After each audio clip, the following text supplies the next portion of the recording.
महान जैन दिगंबराचार्य तिरुवल्लाचार्य स्वामी ग्रंथराज कुरल काव्य में सभा में प्रौढ़ता का व्यवहार कैसे किया जाए, इस बात का ध्यान रखा जाए। हंसी मजाकी जोकर का स्वभाव है।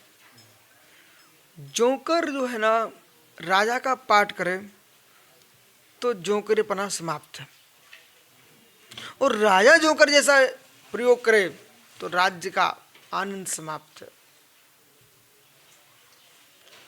जोकर का काम उसके लिए वही दिया गया है, तू हंसी मजाक करा। सम्राट को गंभीरता से ही बैठना पड़ेगा राज सिंहासन पर। ऐसे ही धर्म सभा में जो मुख्य वक्ता है, आप विश्वास मानिए, सभा में जो वक्ता होता है उस समय सभा का सम्राट होता है। सभा का सम्राट सभा का वक्ता होता है। फिर चाहे राजे महाराजे कोई भी क्यों ना चक्रवर्ती बैठा हो, वो भी शांति सुनता ही है। धनुष विद्वान को राजा के सुनने वाले तो मां सुरेंद्र भैया उसके राज्य के ही लोग हैं, लेकिन वक्ता को सुनने वाले नाना राज्यों के लोग हैं। राजा होता है वो मात्र अपने राज्य में ही संचालन करता है, परंतु उत्कृष्ट वक्ता जो होता है पूरे विश्व का संचालक होता है। और वक्तृत्व कला से संपन्नता के साथ साथ जिसके पास लेखन कला है वो तो विश्व का वर्तमान का सम्राट तो है ही, भावी काल में हजारों वर्षों तक राज्य करेगा। जयवंतो कुंद कुंद स्वामी, जयवंतो धर्षण भूतवली स्वामी, पुष्दंत भूतवली स्वामी।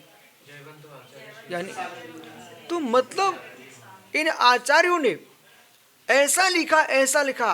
अब ये आज भारत में सर्वाधिक भाषाओं में कोई प्रचारित होने वाला कोई ग्रंथ है, उसका नाम कुरल काव्य है।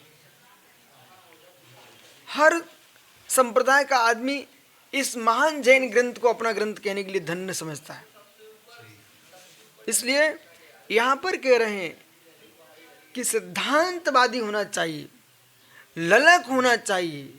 उस ललक और सिद्धांत के पीछे आप विश्वास मानना, एक क्षण को रावण की प्रशंसा करो। उसके सामने विद्या देवताओं ने उसके माता पिता की भी दुर्दशा करके दिखाई, सब कुछ किया, लेकिन रावण जब मंत्र साधना कर रहा था तब हिला नहीं, अपने सिद्धांत में अकाट बैठा रहा। उसका परिणाम विश्व में इतनी विद्या किसने सिद्ध नहीं की जो रावण के पास थी। पर ये भी सत्य है, विद्याएं सिद्ध करके तुम विद्यापति तो कहला सकते हो, पर सुख का भुक्ता विद्यापति नहीं होता, पुण्यपति होता है। श्री राम ने इतनी विद्याएं सिद्ध तो नहीं की, पर इतना पुण्य सिद्ध करके आए थे कि रावण को भी अंत में झुकना ही पड़ गया। तो विद्याओं की सिद्धि अध्ययन से होती है, और पुण्य की सिद्धि सदाचार, संयम, शील, तपस्रण और परमेश्वरी की आराधना से होती है।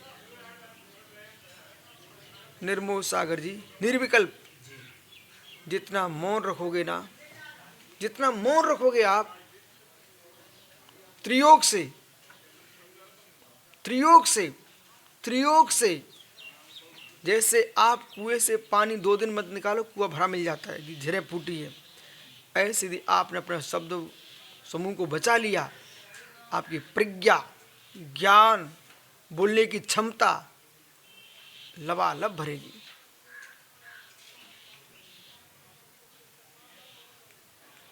पुण्य बढ़ता है मौन से। मौन पूर्वक साधना करेगी, दिखावा नहीं। तपस्या करो, अध्ययन करो, ज्ञानी बनो, पांडित्य प्राप्त करो, दिखावा नहीं। अपने आप तुम्हारा पुण्य बढ़ेगा बराबर। इसलिए यहां पर कह रहे हैं सिद्धांतवादी होना चाहिए। जिनके जीवन में सिद्धांत नहीं है उनकी कोई पहचान नहीं है। पर सिद्धांत आगमिक होना चाहिए, अनागमिक नहीं। आपके सिद्धांत आपके लिए हों, पर वे जगत के लिए पयस बन के आए।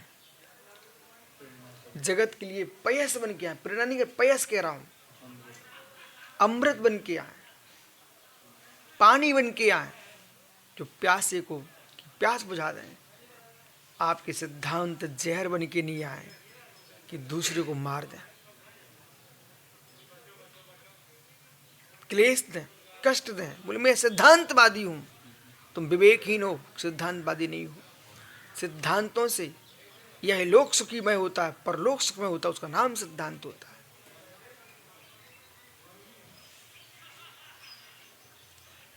जो जिन देव ने कहा है उन पर अकाल श्रद्धा रखना।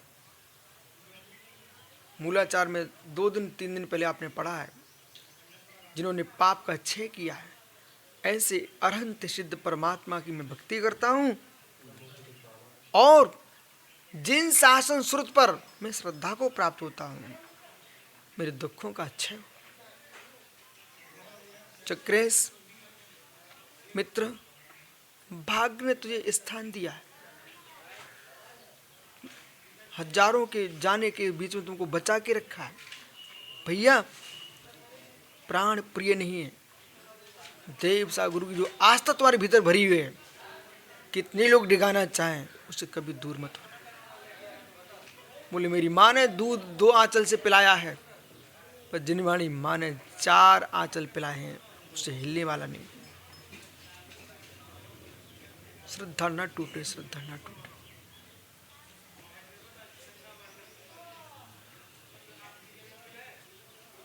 मीठे आम के फल 4 वृक्षों पर लगे यदि, सुरेंद्र भैया, मीठे वृक्ष 4 फलों वृक्षों पर लगे यदि, तो क्यों नहीं हम चारों के फल चखें? हम क्यों एक में चिपके रहें? हम तो चारों के फल चख रहे हैं। ऐसे हमारे पास तो नेमिनाथ भी हैं, पारसनाथ भी हैं, अजितनाथ भी, चंदा प्रभु भी हैं। हम तो सभी जनालों का आनंद लूटेंगे। हमारे पास देश में जितने बीतरागी श्रमण हैं, हम सबके चरणों में बैठ करके हम समरस का पान करें। ऐसा व्याख्यान करोगे तो विश्वास रखना तुम्हारे प्रति वक्ता पर श्रद्धा बढ़ेगी। और जहां तुमने दूसरे वृक्ष के आम को खट्टा कहना प्रारंभ किया, वे खट्टे न हो, लेकिन बोलने वाले के प्रति खट्टापन आ जाएगा। बराबर। इसलिए आज जो सूत्र है कुरल काव्य में, वो कह रहे हैं सिद्धांतवादी होना चाहिए। सिद्धांत दृढ़तायस्य, आपकी बात आई भाई, लेकिन वो बहुत हिसाब से बोल रहे।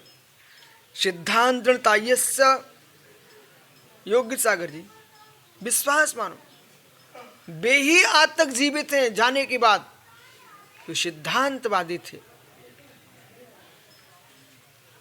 दल बदलने वाले लोग कभी यश नहीं पाते। राज्य पा सकते, यश नहीं पाएंगे। जब जब चर्चाएं होंगी तब यही कहा जाएगा दल बदलू है। इसलिए हमें जो है सुख नहीं चाहिए, आत्म सुख चाहिए यश के साथ। तो जिन शासन को बदल के हम रेवड़ी खाने नहीं जाएंगे, हम तो उपास करेंगे। विश्वास ही मैंने रेवड़ी शब्द का प्रयोग किया है। जिन शासन में रेवड़ियां नहीं खिलाई जाती, उपवास कराया जाता है, ये वो शासन है। न खिलाई जाती है न चढ़ाई जाती। समझ गए? सिद्धांत दृढ़ता। देख बोला ये 25 साल बोलता रहता भाई, तो विश्व सार इसलिए नाम लेते हैं कि तुम सिद्धांत से बंधे हो, और सिद्धांत से बाहर हो गए होते ना, अभी तुम कहीं होते। संबंध काम में नहीं आते, सिद्धांत काम में आता। बालक ध्यान रखना। संबंधों पर जीता है, संबंधों पर जीता है। वो रावण के साथ मर के चले गए। जो सिद्धांतों पर जिया है वो राम के साथ आ गया, विभीषण अमर हो गया।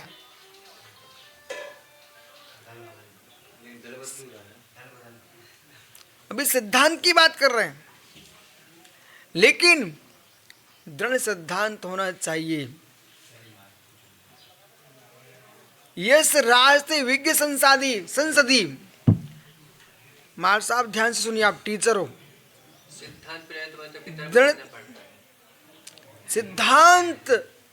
सिद्धांत यस राजते विज्ञ संसदी।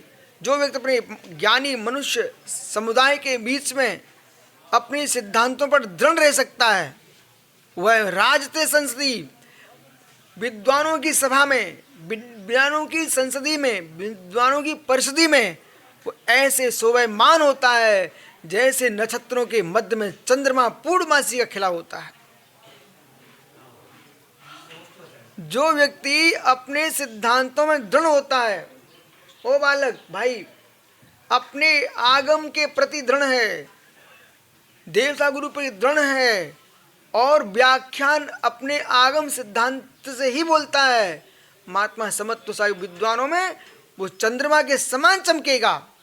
जो लोगों के चेहरे देख के बोलते हैं, वे समय आते ही जैसे जैसे बरसाती काल में जुगनियां बहुत चमकती हैं, बरसात में मौसम पर जुगनू बहुत चमकती है, परंतु एक समय में समाप्त हो जाती हैं। ए जुगनू जैसे पंडित तो तुम्हारी कोई कीमत नहीं है। विद्वान बनना तो जुगनू बन के मत आओ, चंद्रमा जैसे बन के आओ। समझ में आया सरवार सागर जी? बदलने का नहीं है। विज्ञान संसदी सा प्रज्ञो विद्युषा मध्य समागम समामना तो विदाम्बरई। विदाम्बरई कितना सुंदर आचार्य ने नाम दिया था वो विदाम्बर। जो विद्वानों में बर हैं, श्रेष्ठ हैं, वे विदाम्बर। तीर्थंकर भगवान के सहस्र नामों में एक नाम है विदाम्बर। समझ गया ना? महापंडित, महाविद्वान तो विदाम्बर। सा प्रज्ञो विद्युषा मध्य। देखो सुब्रत सागर जी 4 दिन की चटनी चाट करके, चटनी में स्वाद तो अच्छा आता है, रोटी में उतना स्वाद नहीं आता, लेकिन ध्यान रखना चटनी के स्वाद में चक्कर फैल मत हो जाना। पेट रोटी से ही भरा जाएगा, चटनी चाटने की होती है, पेट भरोगे तो रोटी खाना पड़ेगी। इसलिए सिद्धांतवादी जो होता है चटनियों से प्रभावित नहीं होता, अपनी रोटी को ध्यान रखता है। इसलिए चटनी सहायक है, पर चटनी में देखना चाहिए प्याज तो नहीं मिला हुआ है, अवश्य है। जो विदाम्बर होता है वो प्याज लहसुन की चटनी नहीं चाटता है, मालूम? वो चटनी भी बनाता है तो किसमिस की बनाता है, चटनी बनाता है। आपको मालूम होना चाहिए जो विशिष्ट चटनी होती है, विशिष्ट चटनी बोलो फूफ वाले महाराज से, वो अलग से चटनी बनती है, किसमिस की, मुनक्का की, छुआरे की, समझ रहे ना? वो अलग से चटनी बनती। कहाँ तुम प्याज की टमाटर, गरीबों की चटनी टमाटर की चटनी है, प्याज की चटनी है। यानी ये चटपटी चटनी जो होती है वो पत्नी का भोजन हो सकता है, पर माँ का दुलार तो रोटी है। इसलिए जिनागम जो है जननी है, सिद्धांत पर जीना चाहिए। आसी भाई जो सिद्धांत पर जीता अचल होता है, डिगता नहीं, चलेमान नहीं होता है, गजबत होता है। वे खरगोश तनक से पानी में बह जाते हैं। जरा सी गर्मी पड़ी बह गए, जरा सी गर्मी पड़ी बेचारे पिचक गए। ओह, जरा सी बारिश में विशाल बह गए।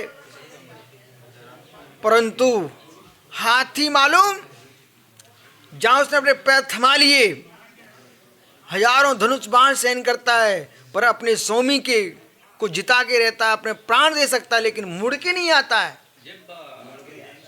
ऐसा दृढ़ संकल्पी होना चाहिए। दृढ़ संकल्पी होता है जो मोक्ष मार्ग पर चला है, वो मुड़ करके घर की चटनी चाटने नहीं जाएगा, अपनी पानी पात दिगंबरा।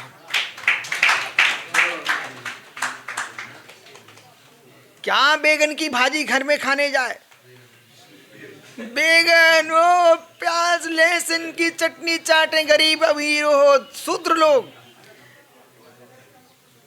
रत्नात्रय का असन भोगने वाले लोग ये भोगों की प्याज नहीं देखते। समझ में आ गया? इसलिए दृढ़ संकल्पी दृढ़ श्रद्धानी सिद्धांतवादी ही महान होता है। आज अपनी डायरी पर नोट कर लो, महानता पाना है तो सिद्धांत में उतर आइए, यानी महानता को प्राप्त करना है तो सिद्धांत में आइए। बिना सिद्धांत के जीवन सफल नहीं हो सकता है। विश्व में जो भी महान हुआ है वो सिद्धांतवादी हुआ है। इसलिए अपने जीवन में महान वे ही हैं जो सिद्धांतवादी हैं, भगवान वे बन पाएंगे जो महाभारत 5 सिद्धांतों में जिए हैं। बनो सिद्धांतवादी। महान बनना है तो सिद्धांत को मत तोड़ो।